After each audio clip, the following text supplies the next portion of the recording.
Okay, I think I'm finally actually recording. Miro and modern technology. Some things should not be mixed. Today, we have a thing to do. That thing is chopping this variegated Philodendron Burle Marx. I have considered making a video where I'm just gonna call it a Hoya. I know that Hoya people will want to see a Hoya video. They're coming, do not worry.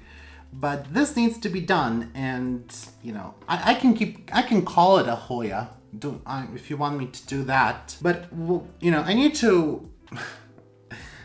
Do I even need to explain why I need to propagate this plant and chop it and handle this situation? It's too much. It's too much. This is a plant I share with my friend. It has been staying with me for several months now, since I would say September of 2021, and you do the math, how many months is that, because I simply have no time. But this plant has been staying with me, it's been growing really well. It arrived with 6 leaves, I believe, and it did lose some of course in the process of growing and turning into a very invasive aerial root monster, but it's overall doing really well. This plant lives in my Mars Hydro grow tent, and it has done really well under the grow light. It has pushed all those roots in the tent, and you know what? It takes up a lot of space. So I wanted to propagate this plant much sooner, but I had other things I need to cut. I have prepared scissors and a scalpel, as you can see. I actually have broken my scissors, which is a very sad story.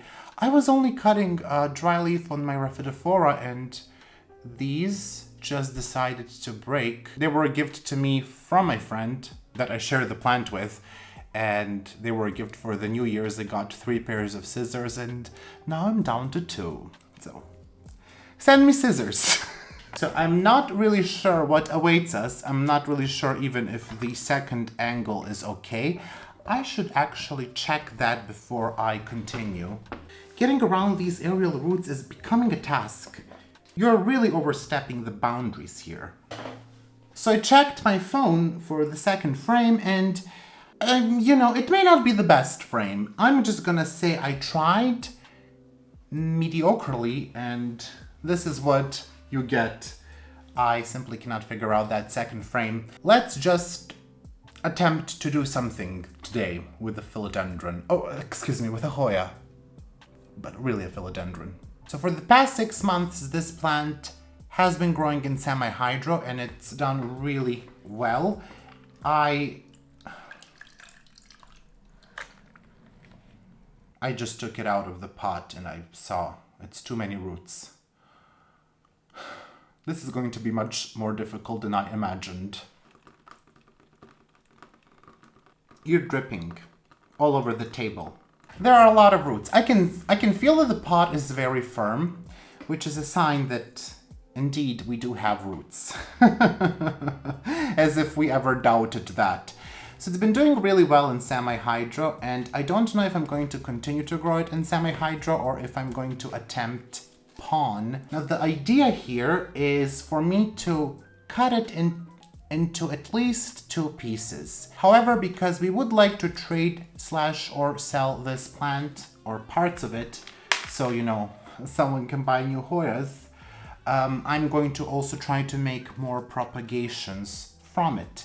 I'm just removing the old, you know, old plant, dead stuff. I'm sure it has a name. Like, I'm trying to say more things so we wouldn't have to deal with the plant right away, but I think, you know, at one point I will have to start.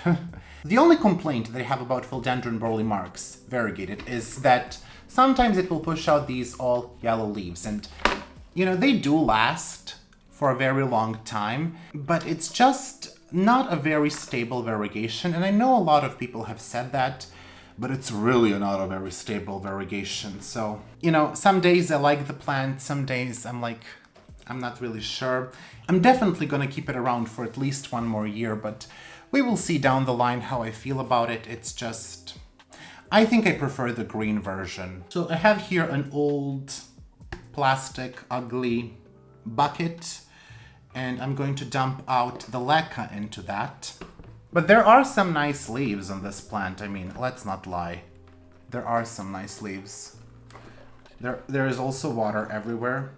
Like, some of those leaves look very beautiful. So I'm gonna try to actually keep the propagations that I like the most. I did soak it a bit in water to help me out with the release, but since this is so firm, like it's very firm, it's very firm, just repeating words now, I don't know how easy this process is going to be, so let's just start. So we are upside down and it's not coming out. Gonna try. Maybe if I squeeze it a bit. So squeezing the pot got us nowhere. So I'm gonna try to shake it a bit, but I don't think that's gonna get us anywhere. And I have all these rocks everywhere now around my room, which is making me very happy. I do love to vacuum. No, I don't. I have a terribly heavy vacuum cleaner. So if it doesn't work, I am going to probably have to cut the pot because I would like to preserve as much of the roots as possible. I don't like to cut my pots. I like to reuse them as many times as I can, but if I have to choose between the plant and the pot, I'm more likely to choose the plant than the pot. But let's give it another squeeze. Come on, you rooted bastard. We got this much out of the pot. And that was a lot of effort. Oh, that was a lot of effort to get only that out of the pot. I'm gonna try to untangle some of the roots in the bottom. And yes, I am going to lose some of the bottom roots. But some is... Would you stop making such a racket? I think I untangled them and I kept most of them. Yes, some are falling off, but it's not much. And clearly, you know, he doesn't have a lack of roots. Okay, I think this is it. I think this is the time when I pull it out. This is it. Yes. Oh yeah. That was just too much, wasn't it? Let's forget you heard that. So he does have roots, as we can see. I'm going to try to clean some of the leca off. It's a familiar smell. It's not root rot, it's kind of like ginger. Don't need the roots. Don't need the roots. This is actually much easier than I thought it would be. I'm laughing because cutting this plant is going to be the most difficult part. This is just like a matted dog. When I had plants 10 years ago, I actually read in this book from the 70s or 80s that you actually do want to cut off this root-bound part. And supposedly it helps establish the normal growth of the roots again. So, I don't know. I used to cut them off before. I don't really do it as much now. Do let me know in the comments below, do you chop off the roots? Some of the roots when it's very root bound, or do you prefer to keep all the roots? I do like to untangle, don't splash at me. I do like to untangle them when I can. This is supposed to be untangled, but it's not. Who knows why? I think we have untangled the roots just enough so I can cut the plant. Had to grab an apple midway, repotting snack. So we should be able to see in the second frame what I will be doing. To think that this was once a clean table. I don't know if you can see there on the camera, but we have quite a few stems. So what I'm gonna do first is try to divide this in two, and then we will go from there. I really should have done this sooner because now I really don't see where to cut. I think somewhere towards the bottom. I did make one cut, so that did nothing. It did absolutely nothing. I'm getting water on me. I was expecting to make that one cut, and then I was expecting that, you know, we will start to see some detanglement, but it's not happening. So I think what we will have to do instead is work from the outside in. Maybe if I wiggle it a bit. Maybe not. Where did I make the cut? Have you healed? No, seriously, where did I make the cut? I didn't separate anything. Okay, so now I cannot find the place where I made the cut. Maybe we should just give up here. Put it back in the pot and forget this ever happened. Here is the cut that I made. So this part should be free.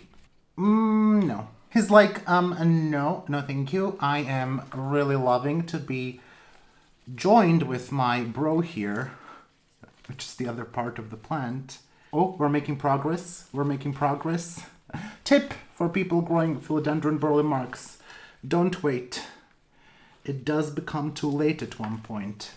Learn from my mistakes. Wish I learned from my mistakes. Trying to untangle the leaves also, like, I don't want to break anything. I'm not going to be devastated if I do, to be honest, because there's just so much of this plant. But, you know, let's also try not to. I'm just moving it, you know, up and down a bit, and it is helping. Like, he is becoming detached, and I'm trying to be very gentle. You know, I'm just, you see what I'm doing. Something is stuck. I think it's this leaf, among many other things, but let's see. Some of the aerial roots are tangled. This root is also problematic. I have too many roots. We are making a progress. We are making a progress, people. Stuff is still stuck and tangled, but we are definitely making a progress. Oh yeah. That's what I like to see. Just gonna try to release this leaf from the roots. And now we're just gonna release another leaf from the roots because we didn't know that happened, and division is happening. Clearly I didn't do a great job untangling the roots. So I'm gonna put it on the table here, and let's try to untangle it. See, it's that matted area that I told you about.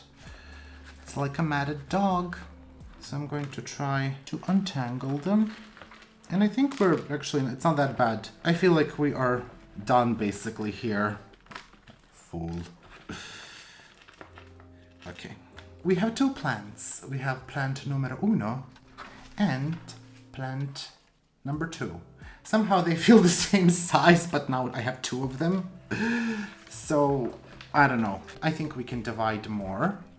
I think I can cut this one here. I feel like something is on my hand. So I'm gonna chop it. I don't know if we can see. Right here. So I have this top part because it has a lot of aerial roots and it will do just well. Plus there is a bud here that is starting to grow. So let's just give it a go with a scalpel. Okay, so we have a small plant here. It has mostly an aerial root, but that's fine. It's a nice looking plant and I'm sure it will do fine. I might put it in moss to continue propagating. So that's the first bebe. So now let's continue. I think, what do I think? I think we can make at least one more propagation here, which I will do right now.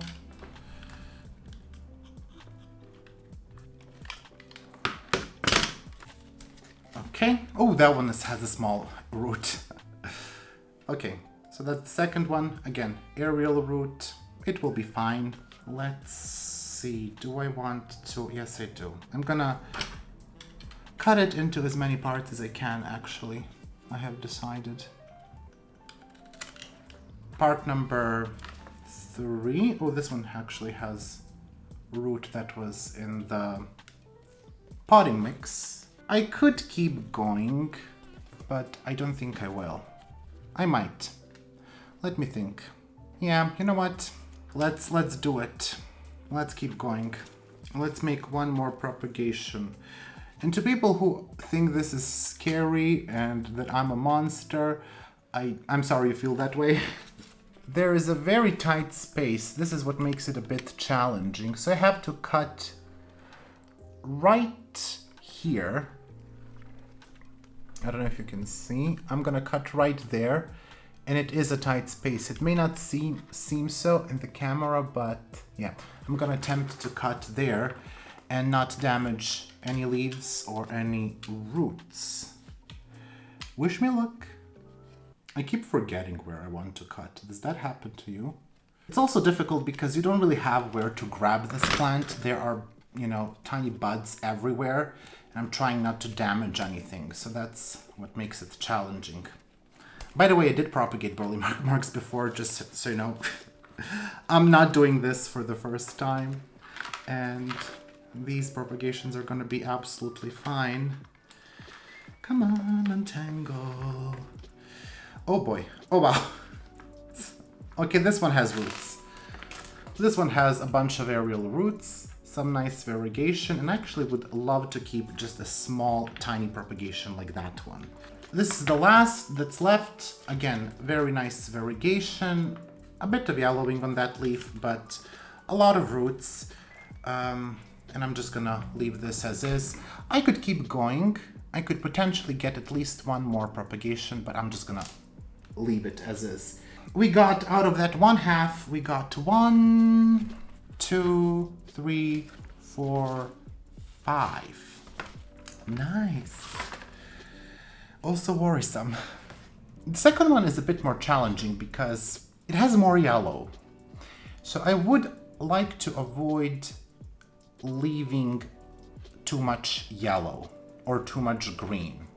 This is really the part of the plant that I'm not so sure about. I'm going to inspect it, but honestly, I think I'm just gonna go for 2 propagations here. This is the part that's not so great about the Burle Marx, because it does get these very unbalanced parts. Completely yellow, not so great, and completely green. So I'm gonna leave that. I'm not gonna continue to cut it. Now this part has some buds down there. So it has 7 leaves here. Most of them are very, very variegated. I'm trying to see, you know, I can try to cut it in 2 and see what will happen. Okay, I did cut it in 2. So I'm gonna stop here with this one. It has a bud here, so I'm gonna hope that one becomes more variegated. If it doesn't, I'm gonna chop it back. So, you know, best to prune it now. Now this one, I have more faith in because it's starting to get more variegation here. So I'm not going to continue cutting it, or maybe I might make one more propagation. You know what, I am. Well, let's hope for the best. So we have 1 fully green leaf and we have more yellow leaves here. We'll see how that goes. Those that I'm not sure of will stay with me. This one has some nice variegation, so that's why I chopped it, because maybe I can get this part to push out more variegation from the buds. It has 1 tiny bud here, but it's too small for you to see on camera. So I am going to clean this up and come back. I bet no one will notice it is not the same day. So I did cut my Philodendron Burle Marx last night into 9 propagations. That's how many I have with me on this desk, and I will show them to you. And after that, I realized there's a lot of cleanup to do, so I had to stop and, you know, pot the cuttings and clean up, and it took me well over 2 hours, but it's fine. Plus I got to listen to Wheel of Time, which I'm just gonna tell you, like, I will probably mention this book a lot because I'm hooked now. I'm going to show you the propagations. As I said, I have 9 of them. I intend to keep only 1 for myself, and my friend will only keep 1 as well. I do not know which ones we will keep. The rest of them we will trade or sell, but if I get to sell them, I will buy Hoyas from the cuttings because, you know, I'm trying to pretend that this is a very sustainable hobby. You know, you grow plants, you cut them, you sell them, and so on. And, you know, you don't spend any money, but it doesn't really work like that. I'm just gonna go a bit into why I decided to cut this plant. First of all, it's a bit unstable variegation, and it's not that big of a deal. It's fine. I'm not so much bothered by that, but when I was getting this plant, I really liked it, but I never saw it in person, and then I did. And then I saw the growth pattern, and even though I had green Burle Marx, this one is still a bit different. For me, it stays more compact than the green one, more bushy, and it just takes up a lot of space in my grow tent. And even though I intend to get another grow tent right here for my anthuriums, I just don't want to be spending this prime space on this plant that is honestly not my favorite. I would like to keep it, and I would like to keep something very small like this propagation here, and it is in moss currently. I was thinking, if I end up really having two tents, the one with anthuriums will be lower light than the one with Hoyas. I will have a higher light in the Hoya tent because they do tend to want more light than philodendrons, except for variegated philodendrons. But I'm not gonna crank up the light in the second tent where I intend to keep my anthuriums because that's gonna burn them, just so I can have this variegated plant. And if I don't grow it under a strong light, it's not gonna look that good. And again, I don't want to move it into my Hoya tent because the whole idea between two tents is I want to separate Hoyas from aeroids.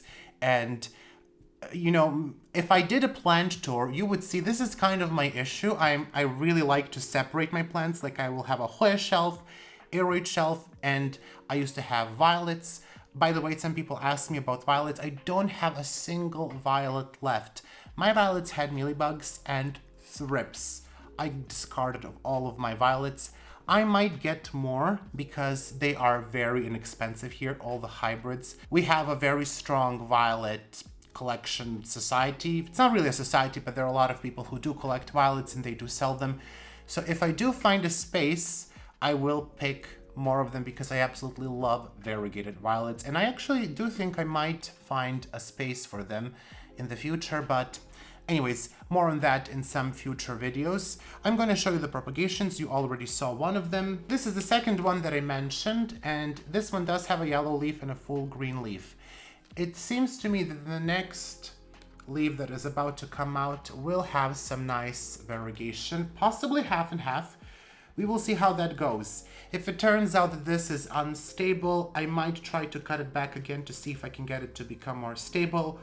Or, if it just goes fully yellow, it will have to be discarded off. But I thought, since I'm already cutting this plant, this is a good opportunity to, take all of these parts that may become unstable and see, separate them right away. This hanger is just not my friend today. I haven't done anything to you. Why are you doing this to me? I was really kind to you. I do have several of these that are looking a bit unstable-ish. I'm gonna show you a couple of more. Like this one, that's a bit yellow. The next leaf that's coming in is seeming to be green, but again, a leaf after that, there is new growth point. It also has that half and half. So we will see. Maybe it will turn to be a more stable cutting, maybe not. This one is in cocoa peat and perlite because it has more roots. Because these roots were in semi-hydro, there is a possibility they will not transition well. We will see how it goes, but in any case, there are some aerial roots and those will grow for sure. So I'm gonna leave that aside. And this one I'm not so worried about because it does have some variegation here. Yes, it does have a yellow leaf, but both of the growth points that this plant has look to be decently variegated. Now this one is in a very big pot because a whole lot of aerial roots that barely fit. Again, some variegation here. This is a gorgeous leaf, so I think this one, I might even decide to keep this one. I'm not really sure. This one is also in cocoa peat and perlite because it has a lot of roots from semi-hydro. This leaf already looked a bit like it's fading, so does this one. But again, we have a lot of roots and there is a nice part of the stem there, so I think we will wait for the new growth in that. Now this one is a very nice cutting. It has very nice variegation, some half and half.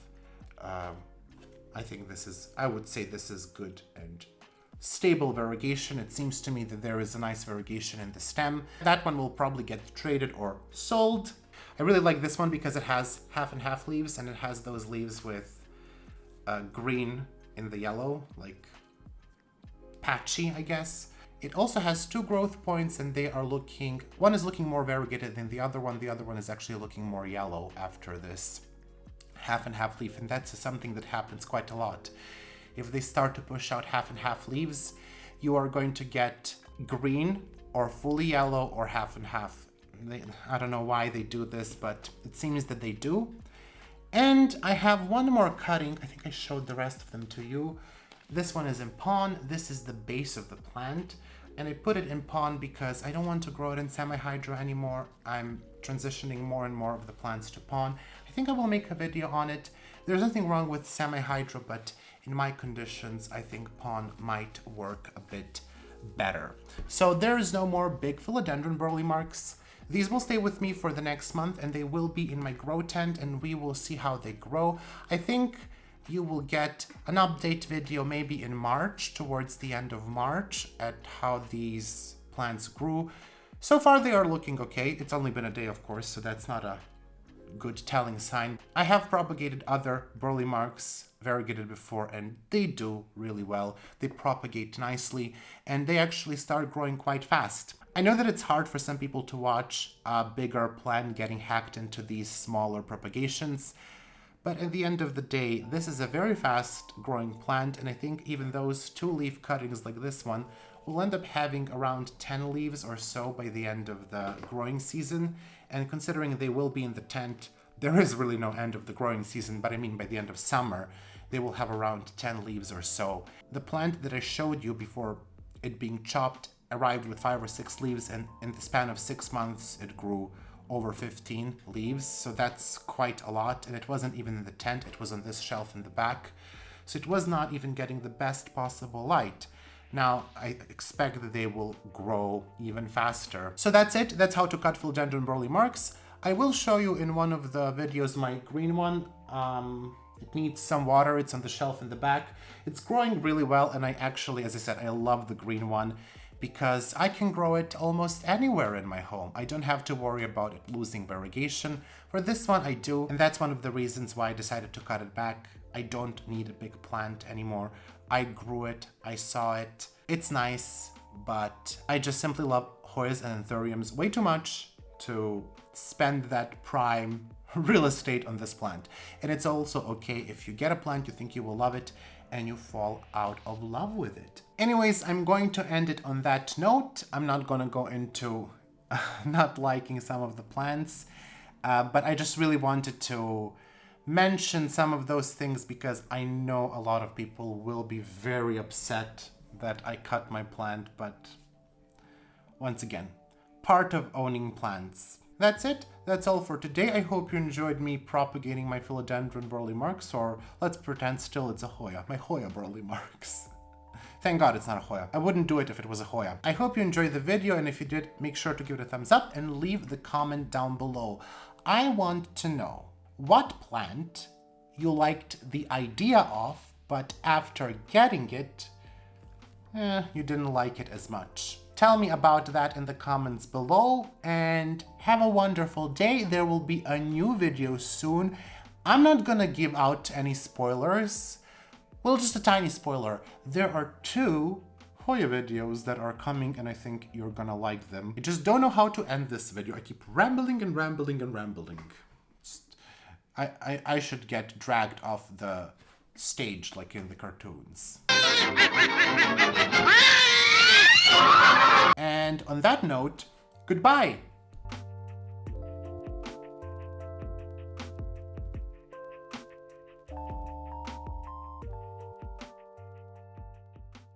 I would like to take some time to thank my patrons. A massive shout out to my $5 patrons. 1. Anonymous patron Arelise, Betsy Begonia, Bonnie Harris, Carrie, Cynthia Taylor, Danube Daniels, Estelle, Farah, Houseplant Heather, Hoya Heather, Kelso, Kristen Sherwood, Mars B, Martina, Alif Perday, Melissa Walker, Nicole Ferranti, Nicole and Caleb of Schleif Tropicals, PJ, Plans by Misha, Rachel Colette Conroy, Robin L. Jennings, Stephanie H2O, Spinach Geek, Tanya, TJWO, Vicky Dingler, Wojtek Takac, Wendy Foreman, and Zlokobni Pony. Also, a big big thank you to my $3 patrons: Angelina Farnan, Brana Phillips, Catherine G, Cologne, Claudia L, David Candia, Jerry's Garden, Lisa Helling, Lori Murphy, Morgan Kennedy, Nella, Nerdy Cathy, Nikki, Plantolenia, Ringlob, Ruby, and Shayla Mason Casper. And a thank you to my $1 patrons: Caroline, Aaron Keenan, Laura Nem, Marissa Summerfield, Ran Lambert, and Tangwat and Asriya Cool. Thank you all so much for incredible support. I hope that you forgive me for cutting this plant into 9 pieces, but I think you do because, after all, we do love Hoyas the most. I hope you're having a wonderful day and see you soon.